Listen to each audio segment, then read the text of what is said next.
Gandang gabi mga masters, bali ngayon po ay 4 na videos po ma-upload ko po sa aking YouTube channel. Tama nga mga masters, 4 na videos nga po ma-upload ko po. Yon, what's up mga masters? Nandito na naman tayo sa panibagong araw, panibagong kabanata na naman ang pagsasama-samahan natin ngayon guys.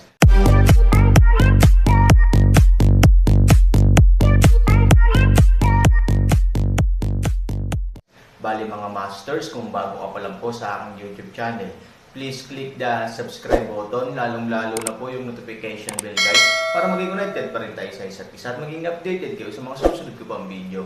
Bali mga masters, bago natin umpisahan ng kwento ay mag-shoutout po muna tayo para sa mga solid nating tagapakinig. Shout out kay Genggeng Sanan at shout out kay Richard. Yun na nga mga masters, no? Bali hindi na ito patagalin. In 3, 2, 1, let's go! Mga master, magbabalik tayo sa pag-upload ng 4 na videos everyday simula ngayon araw. Salamat sa solid na pagsuporta mga master. Kabanata 3126 hanggang 3130.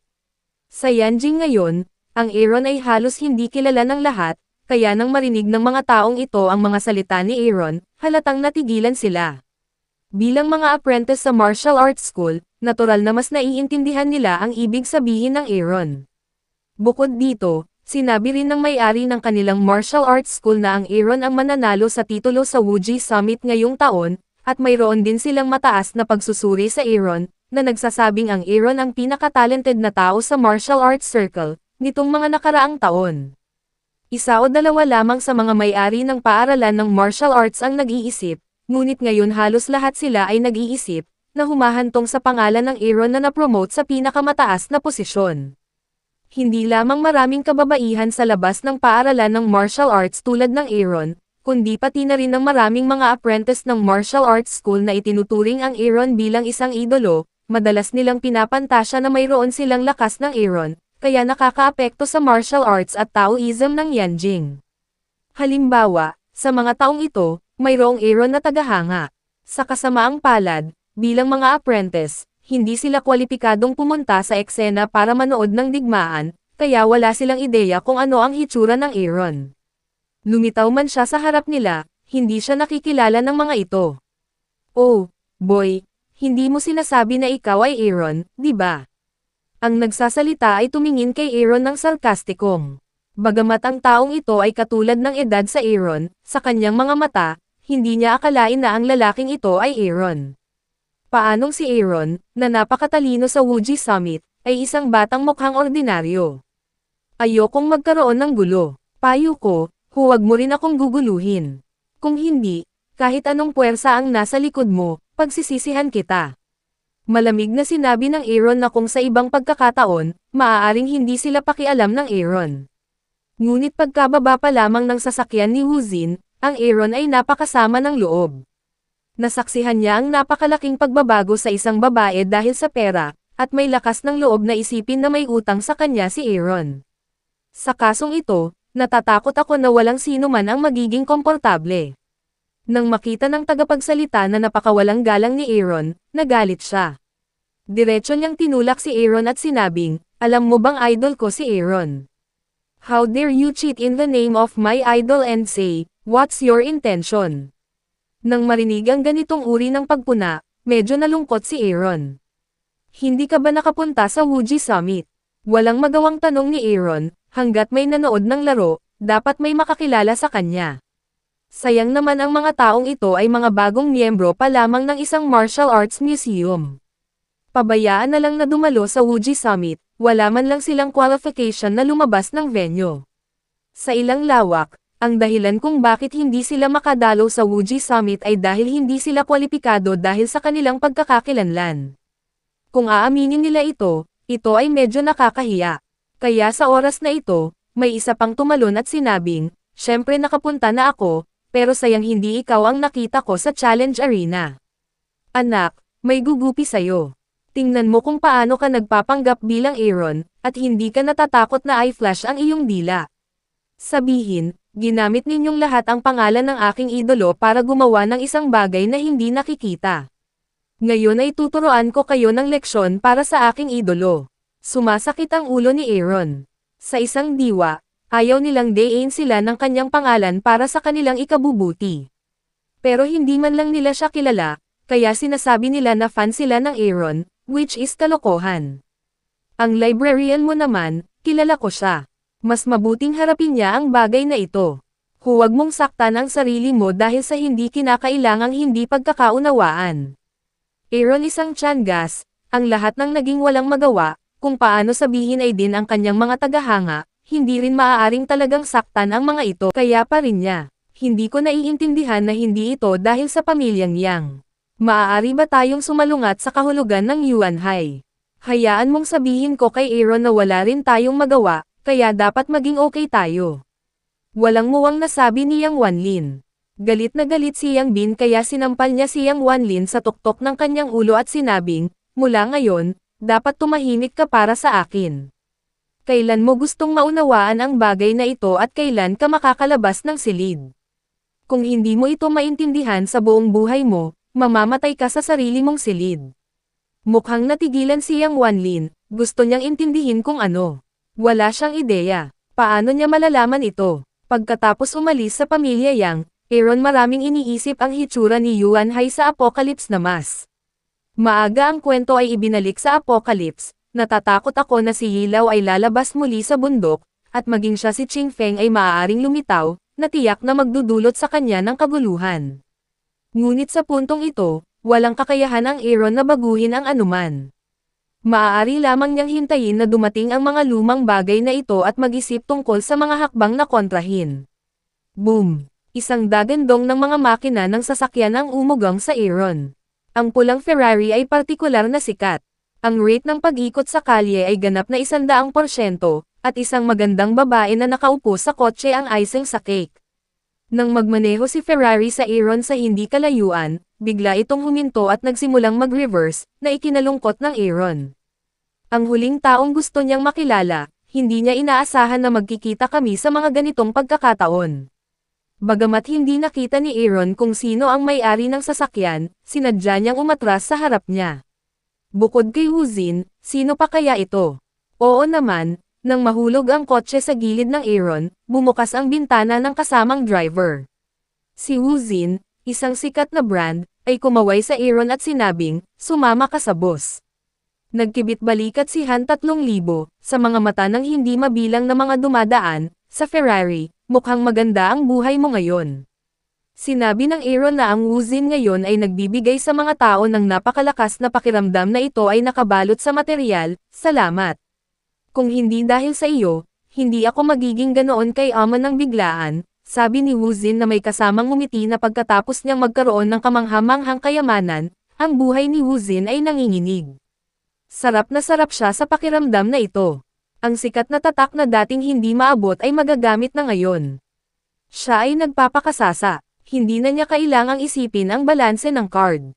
Hindi niya kailangang mag-ingat kapag gusto niyang kumain noon. Ngayon Aaron, aling martial arts hall ang hindi maaaring ihandog na parang buhay na Buddha? Sino ang nangahas na maging walang galang sa Aaron? Pagkatapos niyang manalo sa Chongyang, kinilala ni Yanjing Wudaoguan na ang Aaron na ngayon ang pinakamalakas sa Wudaoji. Maliban kung ang ilang retiradong matandang halimaw ay lalabas muli sa bundok, maaari siyang maging kalaban ng Aaron. Sa kasong ito, ang pambihirang katayuan ng Aaron ay lampas sa imahinasyon ni Aaron. How dare ordinary martial arts school offend him? Ang may-ari ng museo ay direktang nagbigay ng paa sa tagapagsalita, pagkatapos ay iniyuko ang kanyang ulo sa Aaron at sinabing, pasensya na, ang aking apprentice ay may mga mata at hindi ka nakikilala. Sana ay makapagbayad ka. Nang makita ng mga kabataang disipulo ang ugali ng guro, nalilito ang kanilang isipan. Hindi ito maaaring totoo. Ang lalaking ito ay Aaron. Iniisip ang tungkol sa kabalintunaan na ginawa niya sa kanya, isang grupo ng mga tao ang biglang nakaramdam ng takot at takot, tulad ng paglalakad sa manipis na yelo. Ayaw makipagtalo ni Han Sanchen sa kanila. Kung tutuusin, isa lamang siyang grupo ng mga batang disipulo na hindi nakakaintindi. Hindi man lang siya nakapunta sa Wuji Summit. Normal lang na hindi siya makilala. Hindi na kailangang umakyat sa tuktok. Medyo misunderstanding lang. I won't mind, sabi ni Aaron. Matapos marinig ito, mabilis na pinasalamatan ng may-ari si Aaron para sa hindi pag-aalaga sa kanyang kabaitan, at humiling sa isang grupo ng mga disipulo na humingi ng tawad sa Aaron. I'm sorry. Ako ay humihingi ng paumanhin. Ako ay humihingi ng paumanhin. Ngayong tapos na ang hindi pagkakaunawaan, Aaron na ang dapat umalis. Ngunit bigla siyang may naisip at tinanong ang may-ari, nga pala, kilala mo ba si Chongyang? Si Chongyang ay dating man of the moment sa Yanjing. Maliban sa mga kabataan na hindi alam ang ganoong pangalan, alam ito ng mga nakatatandang henerasyon. Kung nagkataon, hindi ordinaryo ang relasyon ng may-ari at Chongyang. Ngayon ay nakatira pa rin siya sa kanyang tahanan. Hindi iniwan ni Chongyang si Yanjing sa unang pagkakataon pagkatapos matalo sa laro dahil sa sobrang talo niya ay hindi man lang niya naramdaman ang tunay na lakas ng Aaron, kaya nanatili siya, umaasang makita kung gaano kalakas ang Aaron sa susunod na laro. Alam, tumango ang may-ari. Alam mo ba kung nasaan siya at umalis na siya sa Yanjing? Tanong ni Aaron. To tell you the truth, magkakilala kami ni Chongyang maraming taon na ang nakakaraan, at matalik pa rin kaming magkaibigan, kaya ngayon nakatira si Chongyang sa aking tahanan. Sabi ng may-ari. Aaron eyebrows isang pick, siya lamang ang nais na makita Q. Hindi inaasahan na magkaroon ng tulad ng isang pagkakataon. Dalhin mo ako para makita siya. Sabi ni Aaron. Nag-aalala ang may-ari ng museo. Kung tutuusin, ang dalawang taong ito ay dating magkaaway. Biglang gustong makita ni Aaron si Chongyang, ngunit hindi niya alam ang ibig sabihin nito. Bilang kaibigan, ayaw niyang magdala ng gulo kay Chongyang. Sa batayan ng hindi pagkakasala sa Aaron, ang may-ari ng museo ay maingat na nagtanong, ano ang problema sa paghahanap mo sa Chongyang? Don't worry. Ayokong mahirapan siya. Gusto ko lang makita si Chiho. Nakangiting sabi ni Aaron. Chiho. Ang may-ari ng museo ay tumitingin sa Aaron na may kainahinala. Kakaiba ang pangalan sa kanya. Apprentice ni Chongyang, Kyu ang pangalan niya. Sabi ni Aaron. Biglang na-realize ng may-ari ng museum na hindi pa ipinakilala sa kanya ni Chongyang ang apprentice niya, kaya hanggang ngayon, hindi niya alam ang pangalan ni Chiho. Pero kakaiba, paano pumunta si Aaron para makita ang apprentice ni Chongyang? Nang may pagdududa, iniuwi ng may-ari ang Aaron. Kung tutuusin, ito ang kahilingan ni Aaron, at wala siyang lakas ng loob na tumanggi. At ang makapag-uwi ng Aaron, sa isang diwa, ay isang maluwalhating bagay din, sapat na upang hayaan siyang magyabang sa harap ng iba pang mga may-ari ng museo. Ang bahay ng may-ari ay nasa isang lumang komunidad. Hindi kalakihan ang kwarto. Parang walang ibang tao sa bahay maliban sa kanya. Chongyang. Pag-uwi niya, tumawag ang may-ari ng museum. Lumabas ng kwarto si Chongyang, medyo decadent ang itsura. Mula nang matalo siya sa Aaron, si Chongyang ay nasa isang estado ng depresyon. Sa simula pa lang, hindi niya pinapansin ang Aaron.